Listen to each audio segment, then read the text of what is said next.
Today, we welcome Peter Hale back to our pulpit. Peter has been a member of the worship arts team at Unitarian Society of Santa Barbara since 1984, which is really, I think that's before I was born.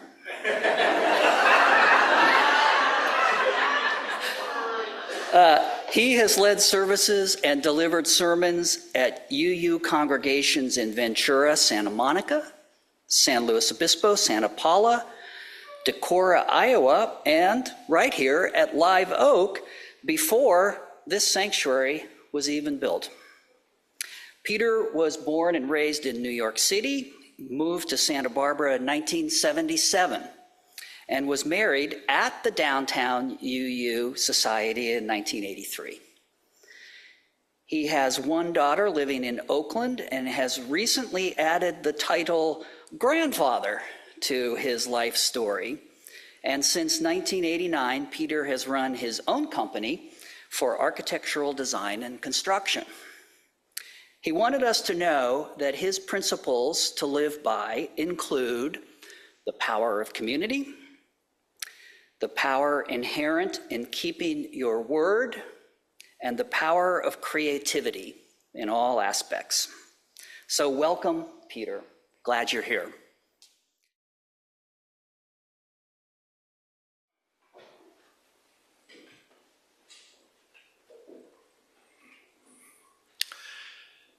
When I was little, I loved getting read to at night, and my favorite stories were Aesop's fables because they were short, and my parents could get through one without falling asleep.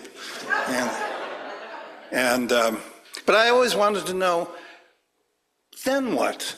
You know, there were these stories, and this, that, and the other thing happened, and I'd always want to know, yeah, but then what happened after that? My favorite story was the tortoise and the hare, you know, which we all know. And I heard that story and I said, but then what?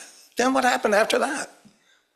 Well, as I will be talking about later, my wife and I were in Greece, and coincidentally, a whole new bunch of Aesop's fables were unearthed, ancient scrolls.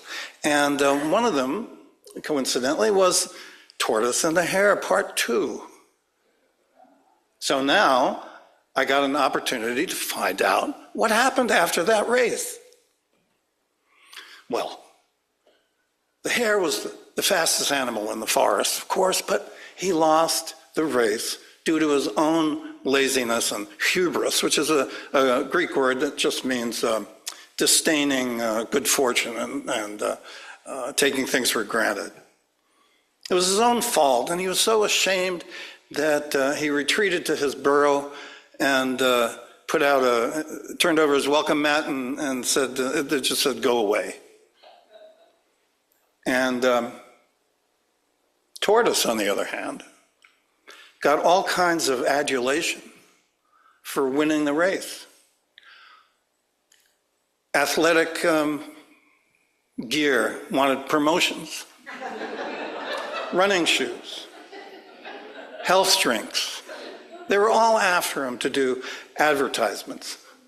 But the tortoise is basically a shy creature and didn't want to have anything to do with it. He got very tired of it. And so he also retreated to his burrow. Time passed.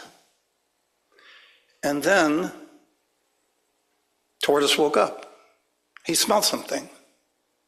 What's that? It smells something like smoke. It smells like fire. And he poked his head out of his burrow. And can people stomp their feet for just a little bit? He heard all these animals stampeding towards him. And he said, what's going on? And they yelled, fire! There's a forest fire going on. We've got to get out of here. So Turtle, of course, went as fast as he could, and he passed by the hare's burrow, and he said, Rabbit, you've got to get out of here. There's a fire. Rabbit said, go away. I know you're in there. Come on. Poke your head out. Hare poked his head out, smelled fire. You're right. We've got to get out of here. And he raced off. And tortoise plodded after him, and the hare came back. And he said, come on, we've got to run. I am running. I'm going as fast as I can. Hare said, this is not any time for slow and steady wins the race. We've got to run. I am running. I'm the fastest animal in the forest. Get on my back and we'll outrace the fire. And that's just what they did. The tortoise climbed on the rabbit's back and off they took until they stopped. There was a river.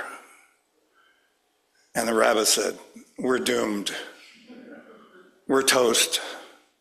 And the tortoise says, what's the matter? He says, I'm a rabbit. I can't swim. And the tortoise says, oh, don't be silly. It's my turn to take charge. I'm a great swimmer. Climb on my back. They got in the water, swam across the river to the other shore. And there they sat, watching their old world go up in flames. And they said, well, now what are we going to do? And this tortoise said, well, we have this whole new world to explore. Why don't we do that? And the rabbit said, together? And tortoise said, yes, let's go explore it together.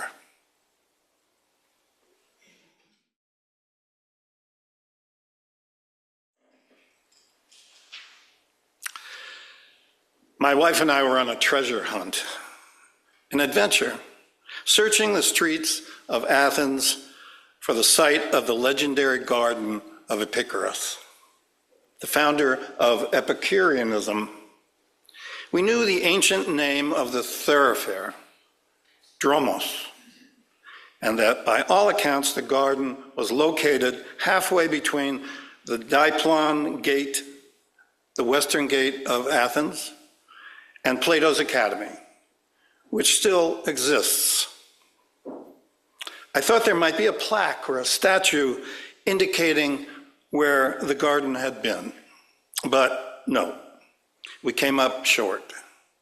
Maybe on our last day, we would try again before flying home. We were there because last year my wife and I had the opportunity to travel for 3 months in Greece. What a luxury. April, May, and June. And with that kind of time to study and explore, I was certain an engaging theme for a Sunday service would present itself. After all, we are the inheritors of so much that the ancient Greeks created. Geometry, mathematics, astronomy, literature, the Olympics, democracy, and of course, philosophy, which is where I began my thinking, because both philosophy and religion speak to us about how best to live. But as I studied these ancient times and the thinkers that filled them, it all seemed like just what it was: ancient, dry, and dusty. The evolution of thought that had revolutionized society in Athens had become pretty much common knowledge. These philosophers, Democritus, the Stoics, the Cynics, Socrates, Plato, Aristotle, all came across as just grumpy old men, mansplaining to the populace. It didn't take me long to realize that not one of them was concerned with happiness, certainly not for its own sake. Trying to figure out how the world was made and how it functioned, but indifferent to the human condition. Plus, I was having a personal problem. In markets and grocery stores, people would be talking and talking. The line would crawl while customers chatted with each other and with the cashier, who seemed to know everybody. I couldn't speak the language, but I didn't think they were talking about the price of cheese. Sometimes people would finish their purchase, go out and come back in and talk some more. Didn't these folks know they were using up the precious moments of my life just to talk? I was on a mission to buy my breadsticks and figs and get on with the day. My wife was waiting. It occurred to me that here I was in paradise and being a grumpy old man myself. But none of the philosophers I had studied so far had offered any advice. Then we landed on the island of Samos, home to Pythagoras and Aesop, and also Epicurus, whose name has come down to us through his school of thought, although there's very little relationship between his original teachings and how they are interpreted today. The more I studied Epicurus, I thought, I really like this guy. His concern was happiness as an end in itself, not just a byproduct of oratory, governance, or the analysis of virtue. Epicurus was born in a middle-class family, an Athenian family, on the island of Samos in 341 BC, and was the inheritor of all the philosophies that had gone before. But he observed that none of this accumulated knowledge was producing happiness. You can understand the cosmos, but what good did that do if your child was sick? People struggled in their daily lives, then as now, with ill health, finances, divine retribution, what we would call sin or karma now, and the increasing complexity of civic life. Epicurus observed that people were motivated by happiness. They did things that made them happy and avoided things that made them unhappy. When a person was happy, they did good work. Society functioned well. When they were unhappy, it was just the reverse. Systems fell apart. Surely there must be a way to cultivate this quality of happiness. Epicurus moved to Athens with the sole purpose of putting his ideas into practice. He knew that Greeks loved to eat, drink, dance, and above all, talk. He created a space where people could do just that. He purchased a property in the shadow of the Acropolis and turned it into an enclosed, sheltered garden. Up till then, dialogues and instruction were held in public places, as we saw at Plato's Academy. He invited people to come and wander about in conversation, relax, and sit at long tables, enjoy good food and wine, and engage in discourse. Talk, especially to people they didn't know or agree with. And everyone was invited, not just patrons or the upper class, but tradesmen, soldiers, women, pornai, which are Greek for prostitutes, heteras, which were courtesans. Even slaves were invited. Epicurus was way ahead of his time in this inclusiveness. Several basic principles embodied his teachings. Number one, friendship is the highest good. A network of good friends is essential for happiness, health, and longevity. Friendship offers distraction in times of trouble. Friendship bonds one soul to another. One of Epicurus' quotes, "The best portion of your life will be the small, nameless moments you spend smiling with someone you care about." I can verify the truth of this. Every Tuesday morning, a bunch of my guy friends get together for coffee. I look forward to it and miss it dearly if I can't be there. 10 minutes after we break up, I can't remember a single thing we talked about. And I'm not sure whether that's the quality of the conversation or my short-term memory saying sayonara. Epicurus asked his followers to set up close-knit circles of their own to duplicate their experiences in the garden. Epicurus wrote over 100 books concerning his philosophy, but most are lost to history. We owe our knowledge of him through several surviving letters and Roman author Diogenes Laertes, who wrote the lives of eminent philosophers in the 3rd century AD. I became so impressed with Epicurus' philosophy that I adopted him as my mentor. One benefit of a mentor is that you can summon his presence whenever you want to. And we had some serious conversations as we made our way around the islands.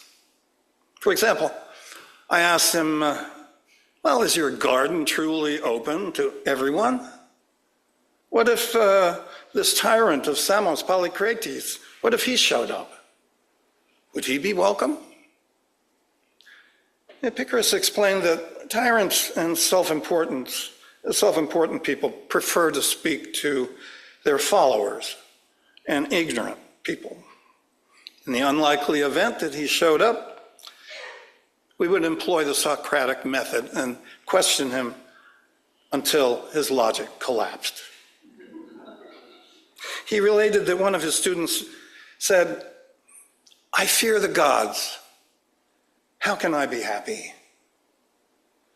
Epicurus was a deist. He did not fear divine punishment or see any purpose in offering sacrifice because he understood that while there had been gods, they had long since become bored with their creation and moved on to create other universes and no longer concerned themselves with human affairs.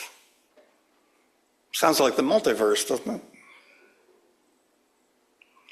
These ideas got him into a lot of trouble with the priests and religious conservatives of his day.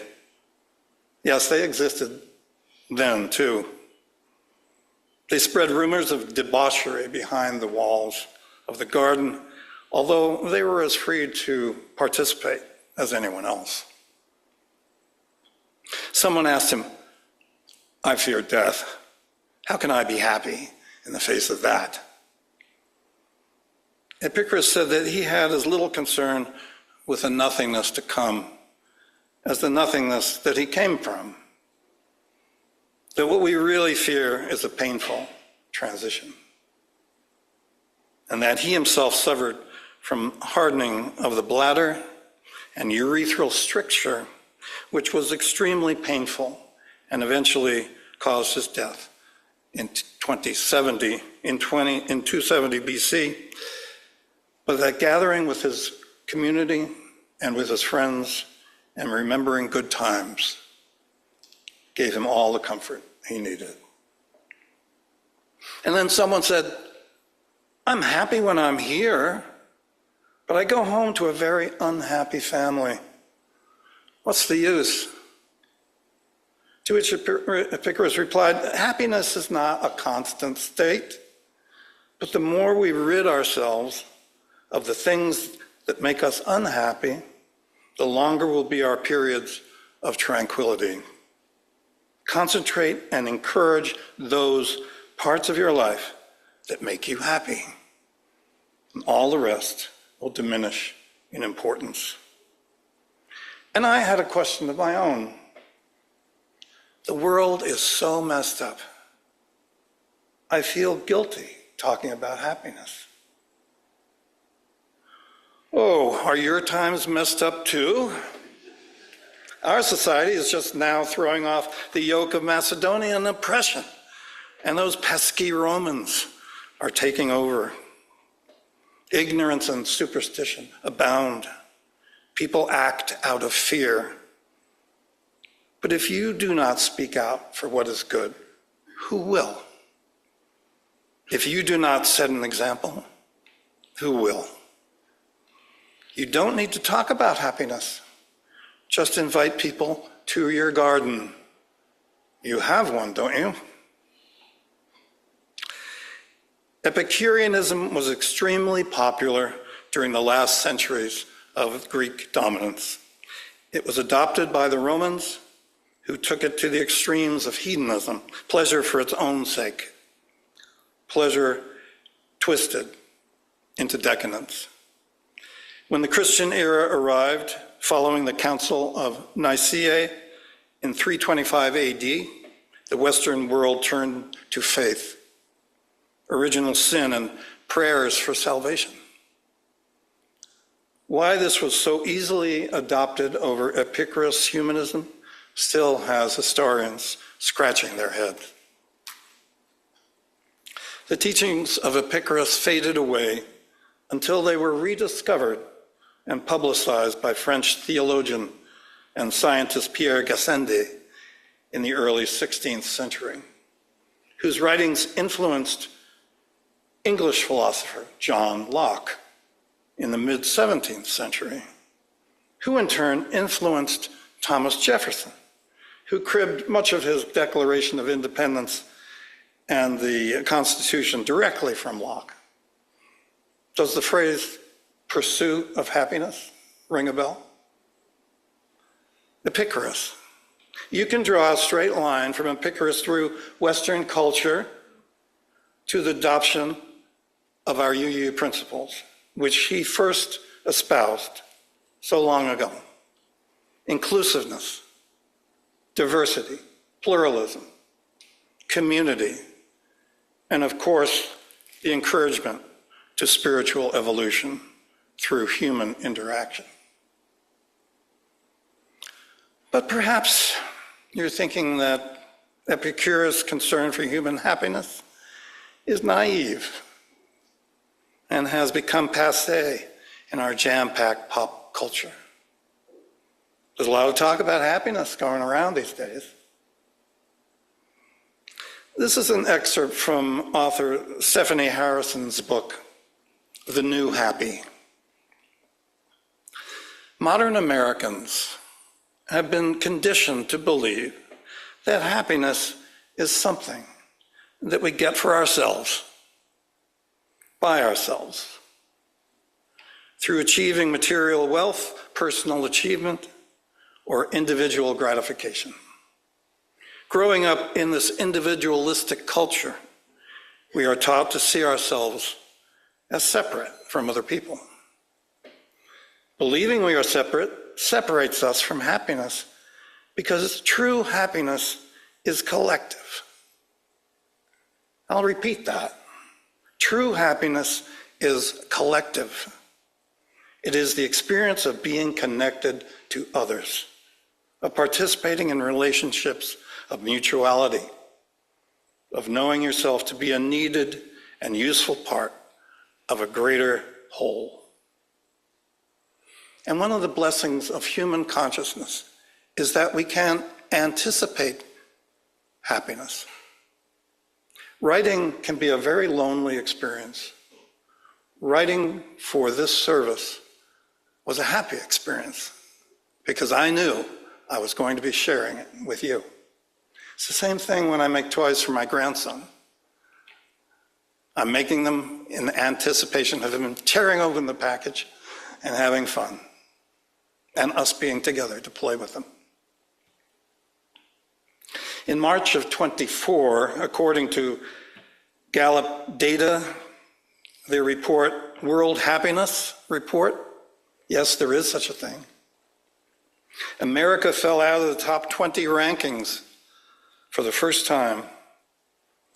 1 in 4 Americans are struggling with their mental health.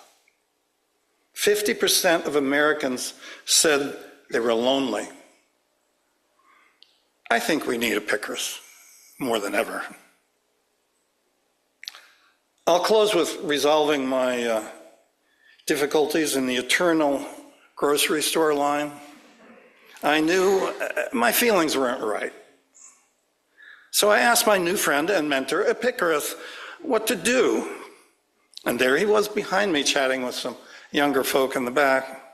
He said, so you're experiencing eternity Great. Use your time. Talk to the people around you. Learn something and understand this is why Greeks live so long. Because we're all connected to each other. The conversation never ends.